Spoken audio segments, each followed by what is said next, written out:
تعالیٰ نے انسان کو یاد کرایا ہے کہ تو نے عبادت اپنے رب کی کرنی ہے، اور فرمایا رب تمہارا وہ ہے جس نے تمہارے لیے زمین کو فرش بنایا ہے، آسمان کو چھت بنایا ہے، اور آسمان سے پانی برسا کے تو زمین سے پھل اگائے ہیں، رزقا لکم، وہ بھی تیرے کھانے کے لیے اگائے ہیں۔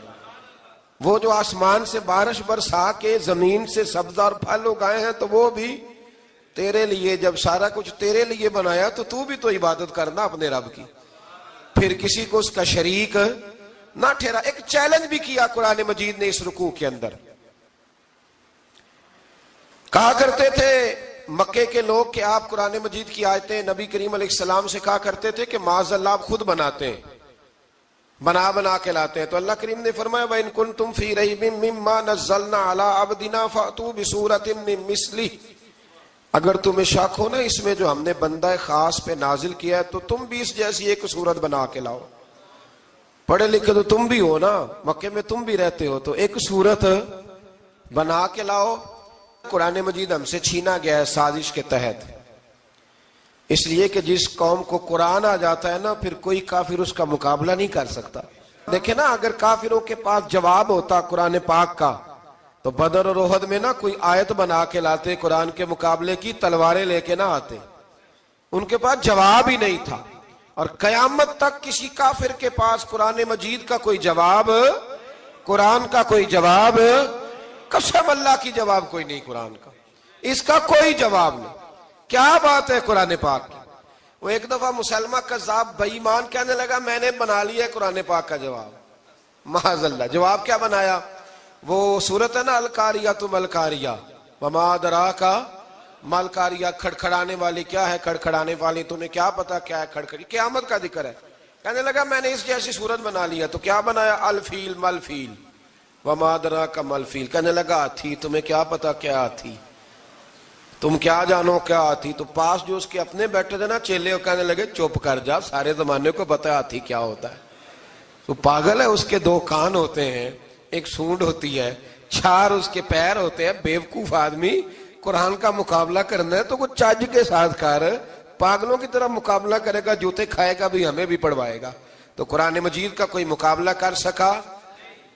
تو اس آیہ مبارکہ میں اللہ نے کافروں کو یہ کہا اگر مقابلہ نہیں کر سکتے تو پھر اللہ سے ڈرو، ورنہ دوزخ میں ڈالے جاؤ گے، وہ جس کا ایندھن آدمی اور پتھر ہے، اور بنائی بھی کافروں کے لیے گئی ہے۔ اعدت للکافرین، جہنم کس کے لیے بنائی گئی ہے؟ کافروں اور منافقوں کے لیے۔ مسلمانوں کے لیے بنائی گئی، مسلمان مرضی سے چھلانگے لگائیں تو ان کی موج ہے، ورنہ ان کے لیے جہنم، ان کے لیے اللہ نے جنت بنائی ہے۔ اور یہ بات کرتے ہی رب کریم نے فرمایا اے محبوب علیہ السلام مومنوں کو خوشخبری دے دیں کہ اللہ نے ان کے لیے جنت بنائی ہے، اس میں باغات ہیں، انہیں رزق دیا جائے گا کھانے کے لیے، اور اس میں انہیں پاکیزہ بیویاں دی جائیں گی، اور پھر وہ اس میں ہمیشہ رہیں گے، انہیں اس سے نکالا نہیں جائے گا۔ آگے جو آیات کریمہ ہے نا اس کے اندر اللہ تبارک و تعالیٰ نے فرمایا ہے کہ اللہ حیا نہیں کرتا سمجھانے کے لیے، مچھر کی مثال بھی دینی پڑے۔ فرمایا قرآن سے کچھ لوگ ہدایت حاصل کرتے ہیں اور کچھ گمراہ ہو جاتے ہیں۔ جب لوگ اپنی مرضی کی تشریحات چاہتے ہیں تو گمراہ ہوتے ہیں، اور جب قرآن کو رسول اللہ صلی اللہ علیہ وسلم اور امت مسلمہ کی تشریحات کی روشنی میں سمجھتے ہیں تو پھر اللہ ہدایت عطا فرماتا ہے۔ پھر اللہ تبارک و تعالیٰ نے آگے ارشاد فرمایا حضرت آدم کی پیدائش کا واقعہ۔ کچھ مفسرین نے لکھا اللہ نے مشورہ کیا تھا فرشتوں سے، وَإِذْ قَالَ رَبُّكَ لِلْمَلَائِكَةِ إِنِّي جَاعِلٌ فِي الْأَرْضِ خَلِيفَةً، لیکن کچھ مفسرین کہتے ہیں کہ اللہ کو ضرورت نہیں فرشتوں سے مشورہ کرنے کی، اللہ نے فرشتوں سے مشورہ نہیں کیا، بلکہ رب نے انہیں آگاہ فرمایا تھا کہ میں لگا ہوں زمین پہ اپنا نائب بنانے، میں خلافت دینے لگا ہوں زمین پہ۔ اب یہ تو دینے والی کی مرضی ہے نا اس نے کس کو دینی ہے، یہ تو دینے والے کی مرضی ہے نا اس نے۔ تو کچھ لوگ کہتے ہیں کہ دینے والے سے زیادہ ہمیں پتہ ہے، تو فرشتوں کو بھی یہ اجتہادی خطا ہو گئی، کہنے لگے یا اللہ اسے نہ بنانا، یہ فساد کرے گا، یہ خون ریزیاں کرے گا۔ تو اللہ نے فرمایا جو میں جانتا ہوں وہ تم، اللہ اکبر۔ امام راضی فرماتے جب رمضان آتا ہے تو اللہ فرشتوں سے کہتا ہے ذرا یہ کھول کے دروازے دیکھو نا یہ زمین پہ کیا کر رہے ہیں، تم تو کہتے تھے فساد کریں گے اور یہ سارے تراویاں پڑھ رہے ہیں. تم تو گویا کہتے تھے فساد کریں گے اور یہ تو دیکھو گویا رمضان کے روزے رکھ رہے ہیں. یہ تو میری یاد میں نکلے ہوئے. تم کچھ کہتے تھے اور دیکھو میں نے تمہیں کہا تھا نا جو میں جانتا ہوں وہ تم. اللہ نے پھر حضرت آدم علیہ السلام کو تمام زمانے کے علوم عطا کیے, علم سکھا لیا. تو فرشتوں سے کہا تم بھی ان چیزوں کے نام بتاؤ, تو وہ بتا سکے نہیں. اللہ نے فرمایا اب اس طرح کرو, آدم کو سجدہ کرو. سب نے سجدہ کیا سوائے. وہ کہنے لگا یا اللہ صرف تجھے ہی کرنا ہے. کرنا بھی صرف اللہ کو چاہیے, پر رب کے آگے بھی جھکنا چاہیے, اور جس کے سامنے رب جھکائے نا وہاں بھی. اور یہ جو عاجزی ہے نا, یہ جو جھکنا ہے, یہ علم کے آگے ہے. ہماری مصیبت یہ ہے کہ ہم علم کے آگے بھی گردن جھکانے کو تیار نہیں ہوتے, وہاں بھی ہم خود عالم فاضل بن جاتے ہیں. تو فرمایا کہ سب سے کہا سجدہ کرو. سب نے سجدہ کیا سوائے ابلیس کے. تو پھر ہوا کیا, وکان من الکافرین, وہ کافروں میں سے ہو گیا. پھر اللہ نے حضرت آدم کو اور جناب حوا کو نا مقام دے دیا جنت میں رہنے کے لیے, اور کہا سارا کچھ کھانا, درخت کے قریب نہ جانا. ابھی آپ کسی سے کہہ دیں تھوڑا سا کہ پیچھے نہ دیکھنا, یعنی اگر میری سمجھ لیں ادب کی وجہ سے کوئی 1.5-2 منٹ یا 6 منٹ نہیں بھی نہ دیکھے گا تو سوچے گا ضرور کہ پتہ نہیں اب پیچھے کیا ہے, مصیبت کیا ہے. یعنی آپ کہہ کے دیکھ لیں کسی کو, پیچھے نہ دیکھنا. فطرت ہے نا انسان کی, وہ جستجو کرتا ہے. کہا اس درخت کے پاس نہ جانا. تو حضرت حوا سلام اللہ علیہ کہتے ہیں دل میں خیال رہتا تھا کہ آخر ہے کیا درخت کے پاس.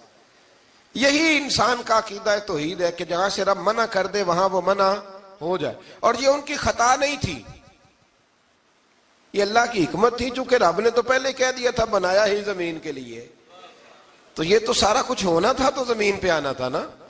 تو حضرت حوا اور جناب آدم کے پاس شیطان آیا. اب اس کو نکال تو دیا تھا پر ابھی اس کا جنت میں آنا جانا بند نہیں ہوا تھا, یہ بھی اللہ کی حکمت تھی. تو وہ کہنے لگا تمہیں پتہ ہے بعد میں مر جاؤ گے. تو حضرت حوا کہنے لگی کیا موت بھی آئے گی؟ کہاں, اس کی تکلیف بھی بڑی ہوگی, تو پھر بچیں گے کیسے؟ تو کہنے لگے پھل کھا لو اس درخت کا. تو بچنے کے لیے پھل کھایا تھا. جس طرح لوگ آج بہت سارے کام بچنے کے لیے کرتے ہیں پر بچ سکتے, بچنے کے لیے پھل کھایا. تو اللہ نے فرمایا زمین پہ چلے جاؤ. تو حضرت آدم زمین پہ آئے. پھر کئی 100 سال روتے رہے. فَتَلَقَّى آدَمُ مِن رَبِّهِ کَلِمَاتٍ. تو پھر اللہ نے خود ہی جناب آدم کو کچھ کلمے سکھائے. علامہ اسماعیل لکی فرماتے ہیں وہ کلمے یہ تھے کہ حضرت آدم نے میرے نبی کا وسیلہ پیش کیا, تو اللہ کریم نے جناب آدم کی دعا کو مقبول فرما لیا. پھر آگے بنی اسرائیل کا ذکر آ جاتا ہے. اللہ تعالیٰ نے بنی اسرائیل, آج آپ اسی قوم کو یہودی کہتے ہیں, ان کو اللہ نے اس زمانے میں فضیلت عطا کی تھی بہت زیادہ. تو عرب کے اندر جب نبی پاک علیہ السلام نے اعلان نبوت کیا تو کچھ لوگوں نے یہ کہہ دیا کہ اگر یہ یہودی کلمہ پڑھ لیں گے تو ہم بھی پڑھ لیں گے. تو پھر اللہ نے انہیں یاد کرایا کہ تم اصل میں کیا ہو, تمہیں کلمہ پڑھنا چاہیے. تو اہل یہود کا تذکرہ کرتے کرتے رب کریم نے ایک بات یہ بھی ارشاد فرمائی کہ تم لوگوں کو تو کہتے رہے ہو کہ وہ نبی آنے والے ہیں, وہ نبی آنے والے ہیں, اور جب آ گئے ہیں تو ماننے کو تیار نہیں ہو. تو فرمایا تأمرون الناس بالبر وَتَنْسَوْنَ أَنفُسَكُمْ وَأَنْتُمْ تَتْلُونَ الْكِتَابَ. لوگوں کو بھلائی کا حکم دیتے ہو اور اپنے آپ کو بھول جاتے ہو. افلا تعقلون, تمہیں عقل نہیں؟ پھر اللہ نے انہیں یہ بھی یاد کرایا کہ یاد کرو وہ زمانہ کہ جب فرعون نے خواب دیکھ لیا تھا کہ کوئی بچہ اس کی سلطنت کو تباہ کرے گا, تو پھر اس نے تمہارے بچوں کو ذبح کرانا شروع کیا اور تمہاری بیٹیوں کو چھوڑتا تھا. فرمایا یہ بھی تو تم نے دیکھا, میں نے تمہیں پھر تم سے کہا جہاد کرو قوم عمالقہ کے خلاف, تو مقام طیہ میں جا کے یہ لوگ کہنے لگے ہم سے جہاد نہیں ہوتا. اللہ نے انہیں ایک میدان میں قید کر دیا. بڑی دلچسپ بات, قید تو لوگ ہوتے ہیں نا چار دیواری میں, تو اللہ نے بنی اسرائیل والوں کو جب انہوں نے کہا ہم جہاد نہیں کریں گے تو اللہ نے میدان میں قید کر دیا.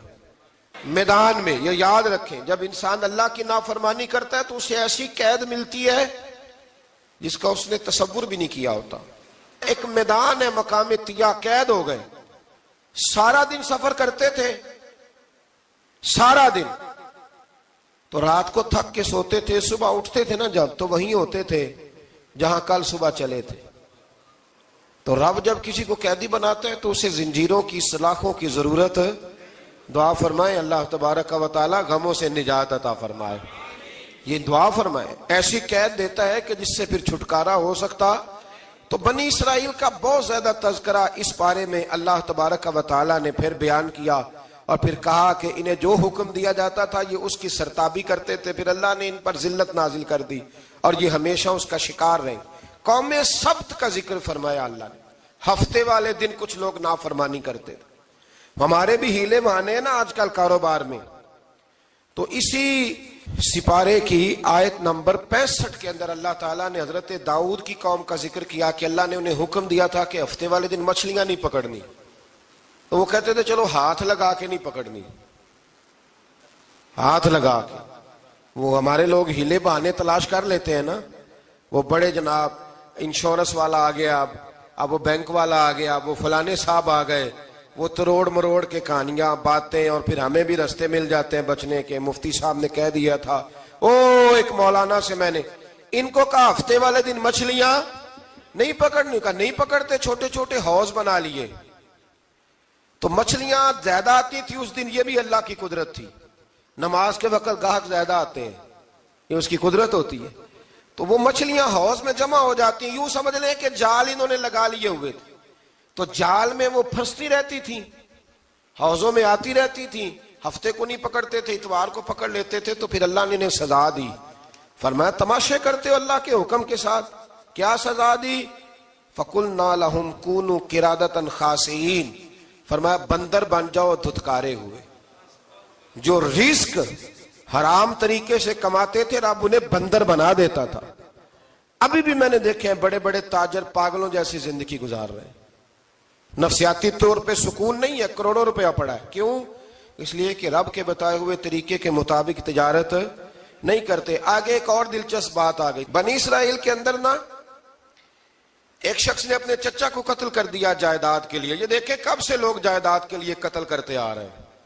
چچا کو قتل کر دیا، اور قتل کر کے حضرت موسیٰ علیہ السلام کے پاس آئے کہ میرے چچا کو کسی نے قتل کر دیا ہے، تو بتائیں کیا کرنا ہے؟ تو آپ نے فرمایا کہ گائے ذبح کرو، اور اس کا ایک ٹکڑا مقتول کو مارو، مرنے والے کو، وہ خود اٹھ کے بتا دے گا مجھے کس نے قتل کیا ہے۔ اب ارادہ نہیں تھا گائے ذبح کرنے کا، تو بہانے کرنے لگے۔ ارادہ نہیں نہ ہوتا تو پھر کیا ہوتے ہیں؟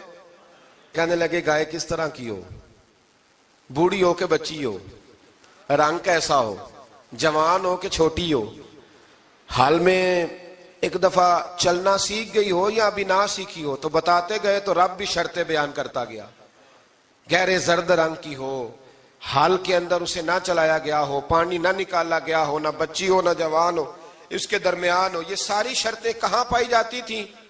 حضرت موسیٰ علیہ السلام کی قوم کا ایک شخص تھا جو اللہ کا ولی تھا، وہ جب انتقال کرنے لگا نا، اللہ اکبر، دیکھو رب ولیوں کی اولادوں پر بھی کتنا فضل فرماتا ہے۔ وہ جب انتقال کرنے لگا تو ایک اس کے پاس چھوٹی سی بچیا تھی، گائے کی بچی، اس نے جنگل میں چھوڑ دی۔ کہنے لگا یا اللہ میں تیرے نام پہ چھوڑتا ہوں، میرا بچہ جوان ہو جائے تو اسے دے دینا، اور تو سرمایہ ہی کوئی نہیں۔ بچہ بڑا ہوا تو بچہ بھی بڑا نیک تھا، اپنی ماں کا بڑا فرما بردار تھا۔ اس کی ماں نے کہا بیٹا تیرے باپ نے ایک گائے چھوڑی تھی۔ تو بچہ جنگل میں گیا اور جا کے کہنے لگا اے اللہ میری گائے مجھ سے ملا دے۔ تو رب کریم نے وہ گائے واپس کر دی، وہ گائے گھر لے آیا۔ اب وہ کہنے لگا اماں بیچ دوں، تو اماں کہنے لگی بیٹا میرے پوچھے بغیر نہ بیچنا۔ کئی دفعہ گاہک لگے پر اس نے کہا جب تک میری اماں نہ کہے گی میں بیچوں گا۔ ادھر بنی اسرائیل والے شرطیں جتنی گائے کے بارے میں پوچھ چکے تھے وہ ساری اسی گائے میں پائی جاتی تھی۔ تو یہ ڈھونڈتے ڈھونڈتے وہاں پہنچ گئے، تو کہنے لگے گائے چاہیے۔ تو اس نے کہا بھی تمہاری مرضی سے نہیں، قیمت میری مرضی کی۔ ایک مفسر نے تو یہاں تک لکھا ہے کہ اس نے کہا گائے ذبح کر کے نا، تو جتنا گائے کے اندر گوشت ہوگا نا اتنا ہی کھال کے اندر تو مجھے مال بھر کے دو گے، اتنے ہی سکے بھر کے دو گے، اتنی اشرفیاں بھر کے دو گے، تو پھر تمہیں گائے دوں گا۔ تو پھر یہ گائے انہیں ملی اور یہ گائے لے کر کے آئے۔ زیادہ سوالات نہ کرتے تو زیادہ الجھتے نہ۔ ہم بھی دین کے معاملے میں بڑے سوال جواب کرتے ہیں، اتنا سوال کریں جتنی اس کی ضرورت ہے۔ ان لوگوں نے سوالات زیادہ کیے تو پھر الجھ زیادہ گئے۔ تو میرے بھائی اس کا ذکر بھی اللہ تبارک و تعالیٰ نے پہلے پارے کے اندر بیان فرمایا. پھر اللہ کریم نے فرمایا کہ کچھ ایسے لوگ بھی ہیں یہودیوں میں سے جن کا دعویٰ ہو گیا ہے کہ ہم اللہ کے بڑے پیارے ہیں. فرمایا یہ صرف ان کے منہ کی باتیں ہیں, یہ تو قیامت میں پتہ چلے گا نا کہ اللہ کا پیار کس کے ساتھ زیادہ ہے. اور پھر یہ بھی یہودیوں نے دعویٰ کیا ہے, اسی پارے میں اللہ فرماتے ہیں کہ ان کا دعویٰ ہے کہ ہم اللہ کے بڑے پیارے ہیں, جنت میں ہم ہی جائیں گے. تو اللہ فرماتا ہے پھر مرنے کی دعا تو کرو, جنت میں تو مر کے جانا ہے نا. لیکن رب فرماتے ہیں یہ کبھی مرنے کی دعا نہیں کریں گے, اس لیے کہ انہیں پتہ ہے کہ ہم نے آخرت کے لیے کیا بھیجا. لیں جی پہلا حکم آ گیا یا ایھا الذین آمنوا کہہ کے, پہلی آیت قرآن پاک کی پہلے سپارے میں پہلی آیت جس میں اللہ نے کہا یا ایھا الذین آمنوا. تو پہلا حکم آمنوا کہہ کے آیت نمبر 104 میں جو اللہ نے حکم دیا ہے نا وہ نبی پاک کی تعظیم کا حکم ہے. پہلا حکم ہی اللہ نے حضور کی عزت اور ناموس کا ارشاد فرمایا. پہلا اس ترتیب کے لحاظ سے وہ ہوا یہ کہ جب نبی پاک کو بات ارشاد کرتے تو صحابہ کرام اٹھ کے عرض کرتے رائینا یا رسول اللہ, حضور سمجھ نہیں آئی ذرا رعایت کر دے. تو یہودیوں کی عبرانی زبان کے اندر نہ ذرا کھینچ کے پڑھتے تھے رائینا, تو اس کا معنی بنتا تھا معاذ اللہ اے ہمارے چرواہے. بکریاں چرانے والے کو بھی وہ رائینا کہتے تھے. تو جب صحابہ یہ کہنے لگے تو اللہ نے منع ہی کر دیا. فرمایا میرے محبوب کے غلاموں, اس لفظ کے پیچھے چھپ کے لوگ میرے نبی کی بے ادبی کر جاتے ہیں. تو جس لفظ کا کوئی ایک معنی بے ادبی والا بنتا ہو وہ لفظ بھی میرے نبی کے لیے نہ کہو. لفظ وہ والے کہو جس میں کوئی بے ادبی کا معنی نکلے نہ. یہاں لوگوں نے بڑے بڑے لفظ نہیں بول دیے, پھر کہتے میرا مطلب یہ تھا, میرا مطلب وہ تھا, تو تو نے وہ لفظ بولا کیوں جس کا کوئی غلط مطلب بھی نکل سکتا تھا. اللہ نے فرمایا یا ایھا الذین آمنوا لا تقولوا رائینا, اے ایمان والو رائینا کہو ہی نہ. تو یا اللہ کیا کہیں؟ فرمایا وقولوا انظرنا, تم کہو یا رسول اللہ ایک نظر فرمائیے. انداز دیکھیے, انظرنا ایک نظر. تو ہمارے بزرگ تو پہلے بڑے پیار والوں نے کہہ دیا یا رسول اللہ انظر حالنا. کہتے کہاں سے لاتے ہو جملے؟ میں نے کہا اللہ کی کتاب سے. یا رسول اللہ انظر حالنا یا حبیب اللہ اسمع قالا. تو تم کہو انظرنا, محبوب نظر کرم کریں, واسمعوا, اور کیا ضرورت ہے دوبارہ پوچھنے کی؟ اللہ کہتا ہے پہلے ہی دھیان سے سنا کرو, پہلے ہی واسمعوا, پہلے ہی احتیاط سے سنو. وللکافرین عذاب علیم, اور کافروں کے لیے دردناک عذاب ہے. لے جی اسی پارے میں اللہ تبارک و تعالیٰ نے پھر اہل یہود کا ذکر کیا. تو یہود کہنے لگے کہ ہم حضرت ابراہیم کے ماننے والے ہیں. تو اللہ کریم نے وہ بھی ذکر کیا کہ میں نے تو ابراہیم کو آزمایا ہے. وَإِذِ ابْتَلَىٰ إِبْرَاهِيمَ رَبُّهُ بِكَلِمَاتٍ فَأَتَمَّهُنَّ, ہم نے ابراہیم کو کچھ چیزوں سے آزمایا ہے, وہ ہماری آزمائش پہ پورے اترے. قَالَ إِنِّي جَاعِلُكَ لِلنَّاسِ إِمَامًا, تو پھر ہم نے انہیں کہا کہ ہم آپ کو پوری دنیا کا امام بنائیں گے. وہ آزمائش کیا تھی؟ آگ میں جانا بھی آزمائش, بیٹے کا نہ ہونا بھی آزمائش, بیٹا ہوا تو پھر اسے وادی غیر ذی زرع ان میں چھوڑ کے آنا بھی آزمائش, بڑا ہوا تو پھر ذبح کرنا بھی آزمائش. فرمایا جہاں جہاں آزمایا ہے نا ابراہیم ہماری آزمائش میں پورے اترے. فرمایا تو مفت میں حضرت ابراہیم کی اولاد بنتے ہو اور ان کا نام لیتے ہو اور ان کے ساتھ اپنا تعلق بناتے ہو, دیکھو تو صحیح وہ کتنی آزمائشوں سے گزرے. تو اس کا بھی اللہ نے اسی میں ذکر فرمایا. اور پھر وہ بات کرتے تھے حضرت یعقوب کی اور حضرت اسحاق کی. تو فرمایا وہ تو ہمارے اتنے خاص بندے تھے کہ وصال کے وقت بھی انہوں نے اپنی اولادوں کو نصیحت فرمائی تھی کہ اللہ کی توحید پہ قائم رہنا. اس کا ذکر بھی اللہ نے اسی پارے میں بیان فرمایا. اور جو حضرت ابراہیم اور جناب اسماعیل نے کعبہ تعمیر کیا تو اس کا ذکر بھی اللہ تعالیٰ نے اسی پارے میں فرمایا. فرمایا جب وہ کعبہ بنا رہے تھے تو کہہ رہے تھے ربنا تقبل منا, کہہ رہے تھے اے اللہ بنا ہم نے دیا ہے پر مہربانی فرما ہم سے قبول فرما لے. تو جو آیہ کریمہ آخر میں عرض کرنا چاہتا ہوں اس پر بھی تھوڑی توجہ فرمائیں گے تو بات بڑی نکھر کے باہر آئے گی. یہ 16ویں رکوع کے اندر اللہ نے پھر یہود کا اور عیسائیت کا ذکر فرمایا. تو اللہ کریم نے ایک بات ارشاد فرمائی, یہودیوں کے ہاں جب کوئی بچہ پیدا ہوتا تھا وہ پیلے رنگ کے ساتھ اس کو رنگتے تھے, یا کوئی خاص رنگ تھا ان کا, بچہ پیدا ہوتا تو اس پر وہ رنگ چڑھاتے کہ یہ جی ہمارے مذہب کا رنگ ہے. ہمارے ہاں بھی رسمیں ہیں نا اپنی اپنی معاذ اللہ, اپنی اپنی نہیں ہونی چاہیے، اللہ رسول کا حکم ہونا چاہیے۔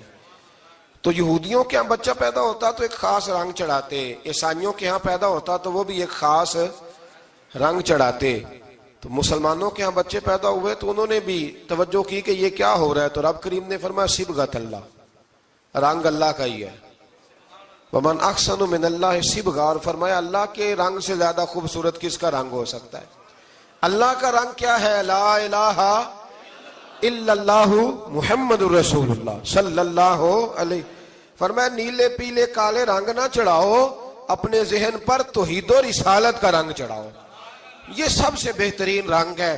اگر تمہارے ذہنوں پر رب رسول کی توحید کا رنگ چڑھ گیا تو یہ وہ والا رنگ ہے، پھر تمہیں کسی اور رنگ کی طرف جانے کی ضرورت نہیں پڑے گی۔ تو فرمایا رنگ وہ پیدا کرو جو توحید کا ہے، رسالت کا ہے، اس رنگ کی توجہ کرو۔ قرآن مجید کے اس پارے میں اللہ کریم نے مختلف باتیں بیان کر کے آخری رکوع میں یہ جو رنگ کا ذکر فرمایا نا، تو یہ لگتا ہے پورے پارے کا خلاصہ ہے کہ رب کریم نے فرمایا اصل بات یہ ہے کہ تمہاری سوچوں پہ رب رسول کی توحید و رسالت کا رنگ ہونا چاہیے۔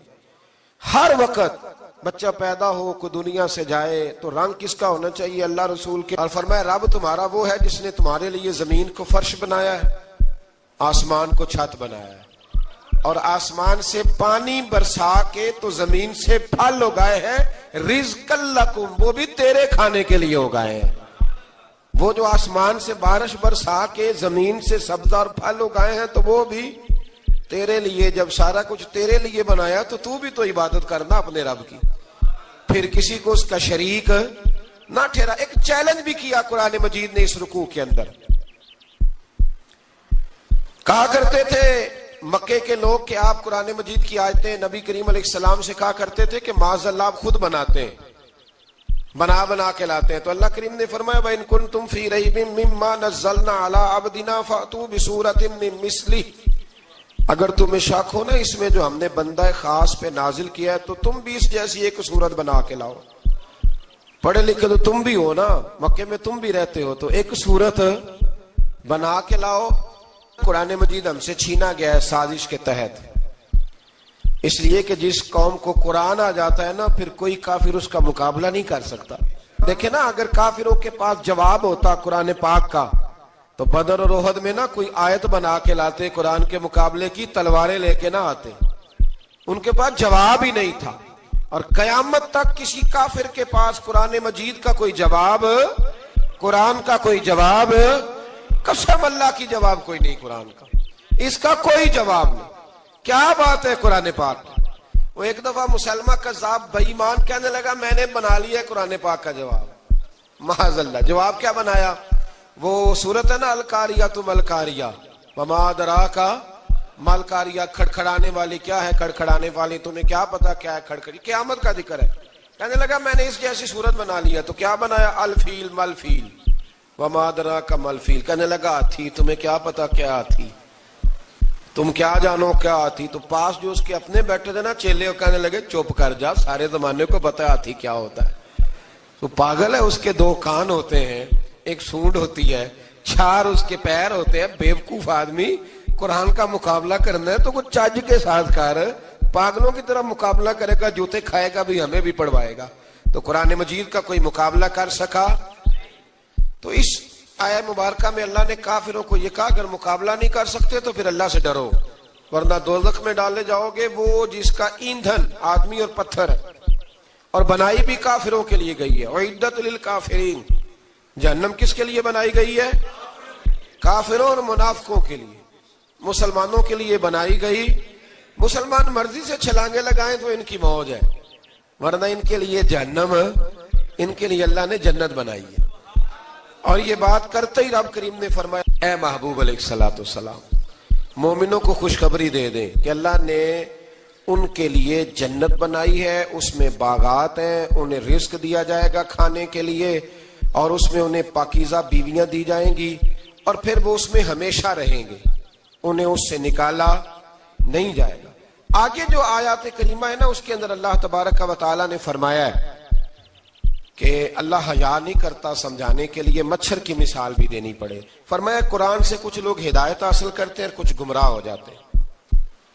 جب لوگ اپنی مرضی کی تشریحات چاہتے ہیں تو گمراہ ہوتے ہیں، اور جب قرآن کو رسول اللہ صلی اللہ علیہ وسلم اور امت مسلمہ کی تشریحات کی روشنی میں سمجھتے ہیں تو پھر اللہ ہدایت عطا فرماتا ہے۔ پھر اللہ تبارک و تعالیٰ نے آگے ارشاد فرمایا حضرت آدم کی پیدائش کا واقعہ۔ کچھ مفسرین نے لکھا اللہ نے مشورہ کیا تھا فرشتوں سے، وَإِذْ قَالَ رَبُّكَ لِلْمَلَائِكَةِ إِنِّي جَاعِلٌ فِي الْأَرْضِ خَلِيفَةً، لیکن کچھ مفسرین کہتے ہیں کہ اللہ کو ضرورت نہیں فرشتوں سے مشورہ کرنے کی، اللہ نے فرشتوں سے مشورہ نہیں کیا، بلکہ رب نے انہیں آگاہ فرمایا تھا کہ میں لگا ہوں زمین پہ اپنا نائب بنانے، میں خلافت دینے لگا ہوں زمین پہ۔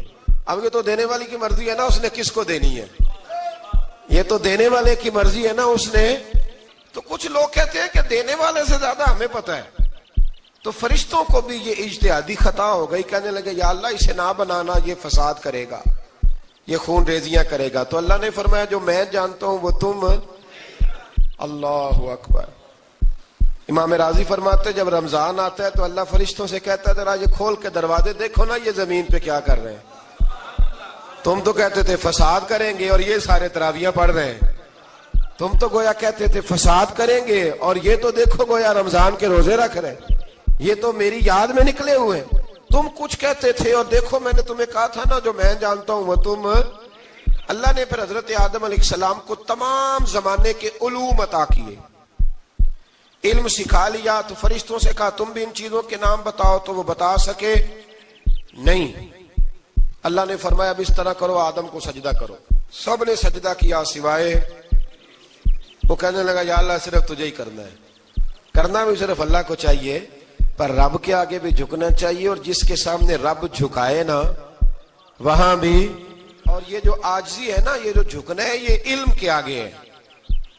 ہماری مصیبت یہ ہے کہ ہم علم کے آگے بھی گردن جھکانے کو تیار نہیں ہوتے، وہاں بھی ہم خود عالم فاضل بن جاتے۔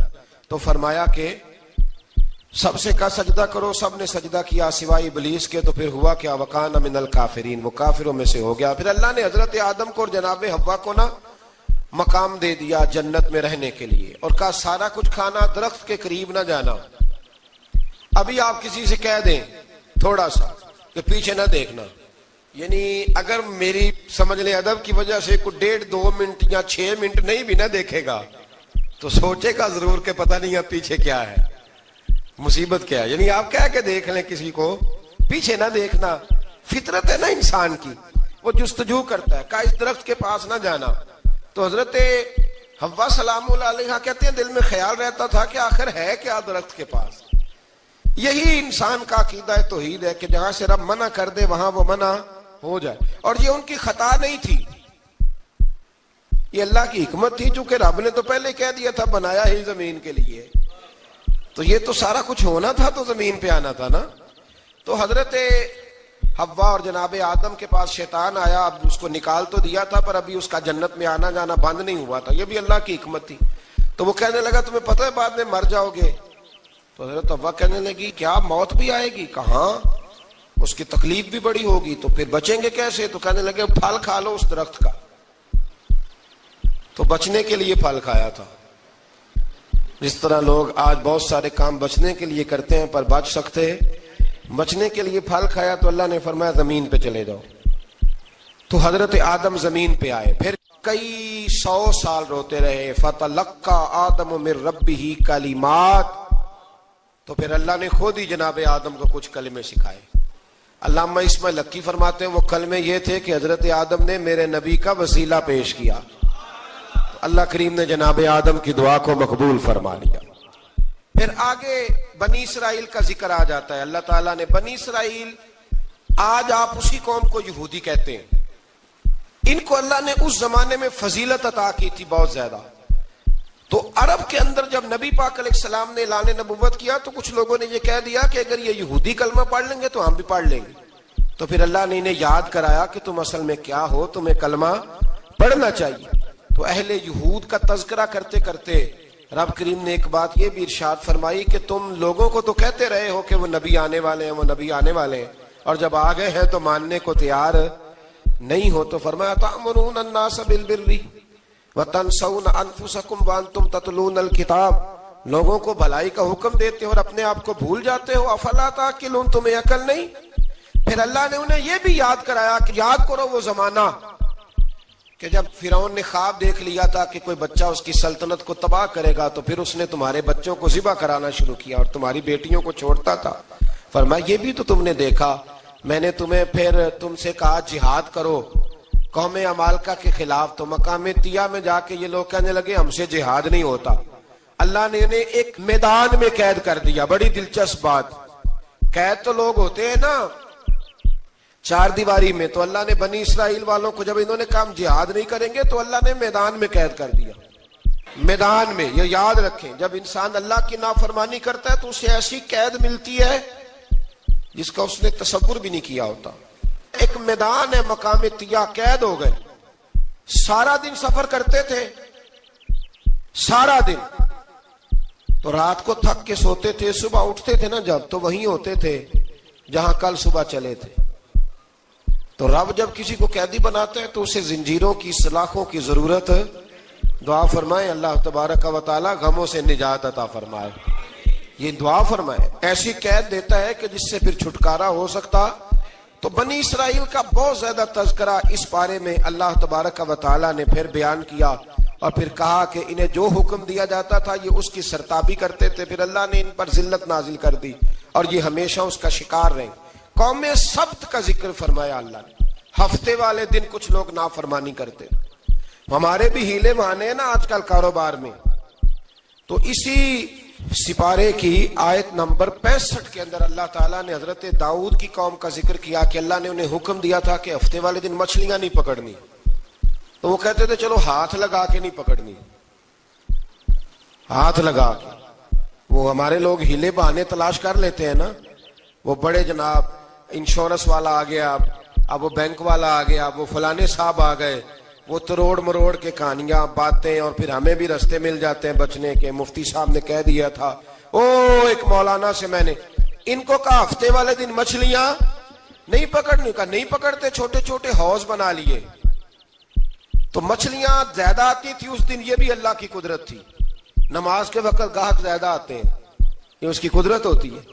تو وہ مچھلیاں حوض میں جمع ہو جاتی ہیں. یوں سمجھ لیں کہ جال انہوں نے لگا لیے ہوئے تھے، تو جال میں وہ پھنستی رہتی تھی، حوضوں میں آتی رہتی تھی. ہفتے کو نہیں پکڑتے تھے، اتوار کو پکڑ لیتے تھے. تو پھر اللہ نے انہیں سزا دی. فرمایا تماشے کرتے ہو اللہ کے حکم کے ساتھ. کیا سزا دی؟ فَقُلْنَا لَهُمْ كُونُوا قِرَادَةً خَاسِئِينَ. فرمایا بندر بن جاؤ دھتکارے ہوئے. جو رزق حرام طریقے سے کماتے تھے رب انہیں بندر بنا دیتا تھا. ابھی بھی میں نے دیکھے ہیں بڑے بڑے تاجر پاگلوں جیسی زندگی گزار رہے ہیں. نفسیاتی طور پہ سکون نہیں ہے، کروڑوں روپیہ پڑا ہے. کیوں؟ اس لیے کہ رب کے بتائے ہوئے طریقے کے مطابق تجارت نہیں کرتے. آگے ایک اور دلچسپ بات آ گئی. بنی اسرائیل کے اندر نا ایک شخص نے اپنے چچا کو قتل کر دیا جائیداد کے لیے. یہ دیکھیں کب سے لوگ جائیداد کے لیے قتل کرتے آ رہے ہیں. چچا کو قتل کر دیا، اور قتل کر کے حضرت موسیٰ علیہ السلام کے پاس آئے کہ میرے چچا کو کسی نے قتل کر دیا ہے، تو بتائیں کیا کرنا ہے. تو آپ نے فرمایا کہ گائے ذبح کرو اور اس کا ایک ٹکڑا مقتول کو مارو، مرنے والے کو. وہ خود اٹھ کے بتا دے گا مجھے کس نے قتل کیا ہے. اب ارادہ نہیں تھا گائے ذبح کرنے کا تو بہانے کرنے لگے. ارادہ نہیں نہ ہوتا تو پھر کیا ہوتے ہیں؟ کہنے لگے گائے کس طرح کی ہو، بوڑھی ہو کہ بچی ہو، رنگ کیسا ہو، جوان ہو کہ چھوٹی ہو، حال میں ایک دفعہ چلنا سیکھ گئی ہو یا ابھی نہ سیکھی ہو. تو بتاتے گئے تو رب بھی شرطیں بیان کرتا گیا. گہرے زرد رنگ کی ہو، حال کے اندر اسے نہ چلایا گیا ہو، پانی نہ نکالا گیا ہو، نہ بچی ہو نہ جوان ہو، اس کے درمیان ہو. یہ ساری شرطیں کہاں پائی جاتی تھیں؟ حضرت موسیٰ علیہ السلام کی قوم کا ایک شخص تھا جو اللہ کا ولی تھا. وہ جب انتقال کرنے لگا نا، اللہ اکبر، دیکھو رب ولیوں کی اولادوں پر بھی کتنا فضل فرماتا ہے. وہ جب انتقال کرنے لگا تو ایک اس کے پاس چھوٹی سی بچیا تھی، گائے کی بچی. اس نے جنگل میں چھوڑ دی. کہنے لگا یا اللہ میں تیرے نام پہ چھوڑتا ہوں، میرا بچہ جوان ہو جائے تو اسے دے دینا، اور تو سرمایہ ہی کوئی نہیں. بچہ بڑا ہوا تو بچہ بھی بڑا نیک تھا، اپنی ماں کا بڑا فرما بردار تھا. اس کی ماں نے کہا بیٹا تیرے باپ نے ایک گائے چھوڑی تھی. تو بچہ جنگل میں گیا اور جا کے کہنے لگا اے اللہ میری گائے مجھ سے ملا دے. تو رب کریم نے وہ گائے واپس کر دی. وہ گائے گھر لے آیا. اب وہ کہنے لگا اماں بیچ دوں, تو اماں کہنے لگی بیٹا میرے پوچھے بغیر نہ بیچنا. کئی دفعہ گاہک لگے پر اس نے کہا جب تک میری اماں نہ کہے گی میں بیچوں گا. ادھر بنی اسرائیل والے شرطیں جتنی گائے کے بارے میں پوچھ چکے تھے وہ ساری اسی گائے میں پائی جاتی تھی. تو یہ ڈھونڈتے ڈھونڈتے وہاں پہنچ گئے تو کہنے لگے گائے چاہیے. تو اس نے کہا بھی تمہاری مرضی سے نہیں, قیمت میری مرضی کی. ایک مفسر نے تو یہاں تک لکھا ہے کہ اس نے کہا گائے ذبح کر کے نا تو جتنا گائے کے اندر گوشت ہوگا نا اتنا ہی کھال کے اندر تو مجھے مال بھر کے دو گے, اتنے ہی سکے بھر کے دو گے, اتنی اشرفیاں بھر کے دو گے تو پھر تمہیں گائے دوں گا. تو پھر یہ گائے انہیں ملی اور یہ گائے لے کر کے آئے. زیادہ سوالات نہ کرتے تو زیادہ الجھتے نہ.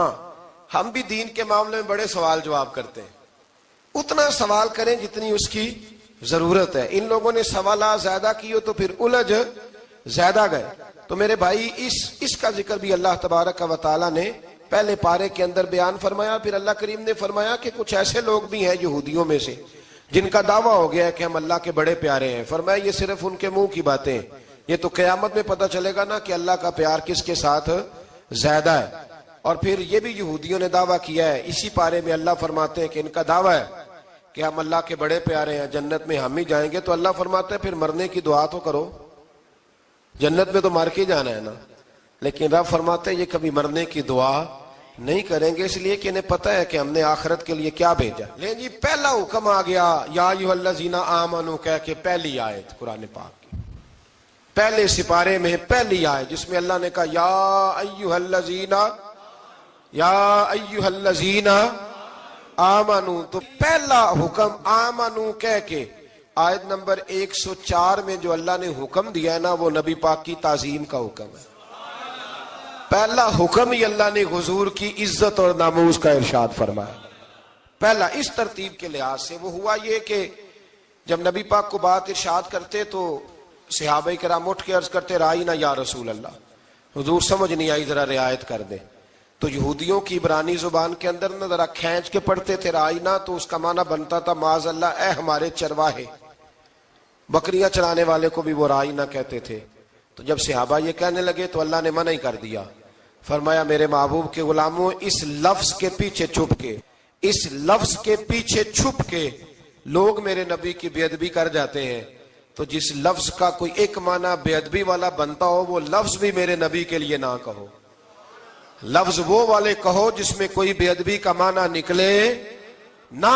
یہاں لوگوں نے بڑے بڑے لفظ نہیں بول دیے پھر کہتے میرا مطلب یہ تھا, میرا مطلب وہ تھا. تو تو نے وہ لفظ بولا کیوں جس کا کوئی غلط مطلب بھی نکل سکتا تھا. اللہ نے فرمایا یا ایھا الذین آمنوا لا تقولوا رائینا, اے ایمان والو رائینا کہو ہی نہ. تو یا اللہ کیا کہیں؟ فرمایا وقولوا انظرنا, تم کہو یا رسول اللہ ایک نظر فرمائیے.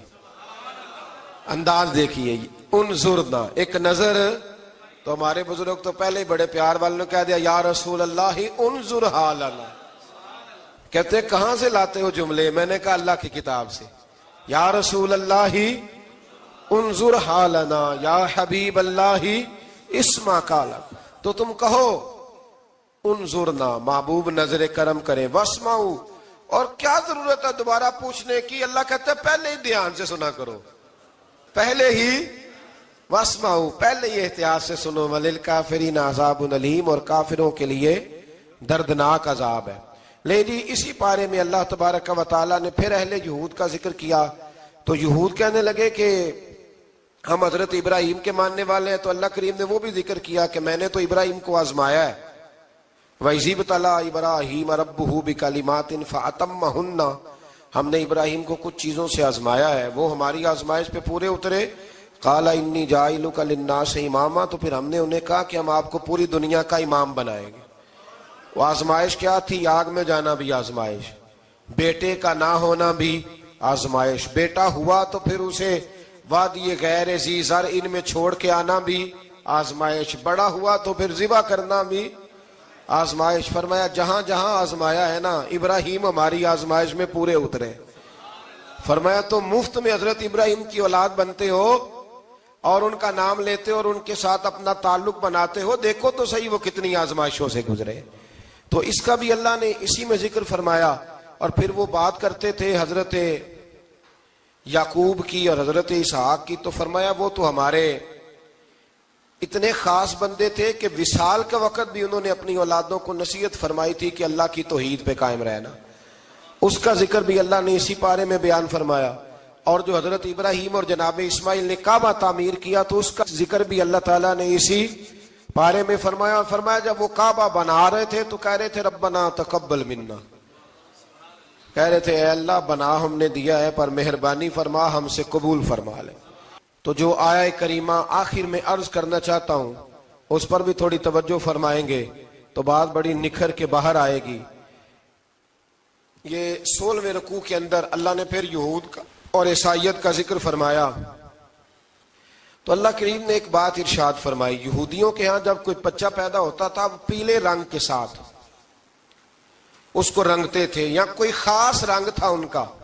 بچہ پیدا ہوتا تو اس پر وہ رنگ چڑھاتے کہ یہ جی ہمارے مذہب کا رنگ ہے. ہمارے ہاں بھی رسمیں ہیں نا اپنی اپنی، معاذ اللہ اپنی اپنی نہیں ہونی چاہیے، اللہ رسول کا حکم ہونا چاہیے.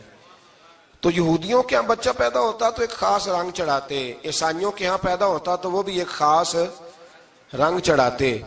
تو مسلمانوں کے ہاں بچے پیدا ہوئے تو انہوں نے بھی توجہ کی کہ یہ کیا ہو رہا ہے. تو رب کریم نے فرمایا صبغۃ اللہ، رنگ اللہ کا ہی ہے. ومن احسن من اللہ صبغہ، اور فرمایا اللہ کے رنگ سے زیادہ خوبصورت کس کا رنگ ہو سکتا ہے. اللہ کا رنگ کیا ہے؟ لا الہ الا اللہ محمد رسول اللہ صلی اللہ علیہ. فرمایا نیلے پیلے کالے رنگ نہ چڑھاؤ، اپنے ذہن پر توحید و رسالت کا رنگ چڑھاؤ. یہ سب سے بہترین رنگ ہے. اگر تمہارے ذہنوں پر رب رسول کی توحید کا رنگ چڑھ گیا تو یہ وہ والا رنگ ہے، پھر تمہیں کسی اور رنگ کی طرف جانے کی ضرورت نہیں پڑے گی. تو فرمایا رنگ وہ پیدا کرو جو توحید کا ہے، رسالت کا ہے، اس رنگ کی توجہ کرو. قرآن مجید کے اس پارے میں اللہ کریم نے مختلف باتیں بیان کر کے آخری رکوع میں یہ جو رنگ کا ذکر فرمایا نا، تو یہ لگتا ہے پورے پارے کا خلاصہ ہے کہ رب کریم نے فرمایا اصل بات یہ ہے کہ تمہاری سوچوں پہ رب رسول کی توحید و رسالت کا رنگ ہونا چاہیے. ہر وقت بچہ پیدا ہو کوئی دنیا سے جائے تو رنگ کس کا ہونا چاہیے؟ اللہ رسول کے دین کا. چنگا لگدا ہے علی والا